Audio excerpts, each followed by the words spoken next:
Hey folks, it's the Dove here. Time for Dove's Dorky Digital Deep Dive. This week we're going to take a look at the brand new Star Wars Jedi Survivor. Let's take a look. Alright, to begin, I am a Star Wars fan. I have been since I was a little child.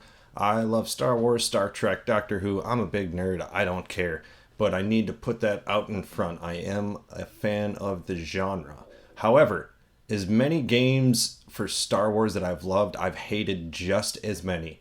Rarely do you get a Star Wars game with a great story that's not just tangential of the movie franchise. And this game has that. It has great gameplay mechanics, and it provides a real challenge for those looking for it both inside and outside of battle. It hits all those notes. Star Wars Jedi Survivor starts about 5 years after the events from the first game, Jedi Fallen Order.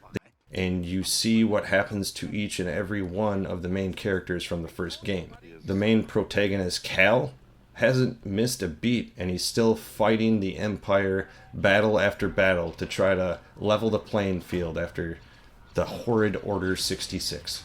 The game just dives right in with the gameplay, and you have to build off what you did in the previous game. It's not just revamp and restart from scratch. You have the powers that you worked on in the first game, and you are building on that right away. On top of that, the levels are bigger, and there's more of them. They are just as in-depth and beautiful as they were in the first one, if not more so.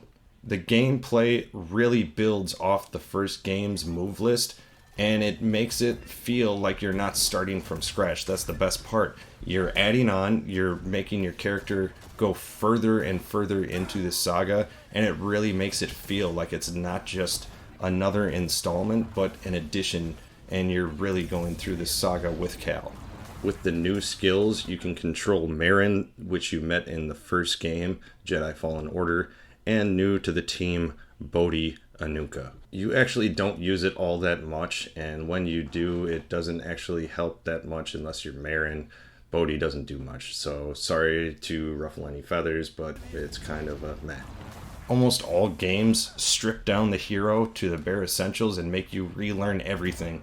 And while that is fun for people who are just starting in that video game franchise, for those who have been there the whole time, it's really kind of a pain in the ass, and it rarely makes any sense when it comes to the story. So the fact that Survivor did this really is unique and adds a nice dimension to the game itself. With the mechanics being at the level they are, the game doesn't miss a beat with the challenging aspects right away. Now, no flex here, I did turn up the difficulty level one notch above normal.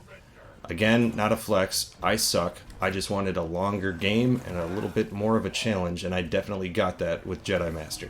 To be completely honest, there were some fights that took me hours. A boss battle in particular towards the end, I'm not going to name the opponent, but it took me over 6 hours to complete, and when I did, holy shit did I feel incredible. The harder AI really makes you think and critique almost every single move until you've mastered the list and mastered your enemy, and that's what you get after hours of fighting, which I found out, and yeah, I suck, but it was a lot of fun.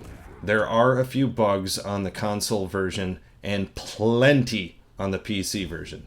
The bugs I experienced caused me to lose experience points, and others just caused the game to crash entirely. There weren't an overabundance, but even a few bugs here and there can drive players insane. Now, consoles got a recent patch that may have gotten rid of that experience point loss, but PC players may have to wait a little longer for their game to be completely stable. The laundry list of problems with the PC are kind of disheartening, but hopefully EA is going to stick it out and give those PC gamers a great experience just like I got on the console. Overall, I just love what they did with the game. They added on, they didn't strip down, and it just made the game so much more fun, more challenging, and I really enjoyed it from beginning to end.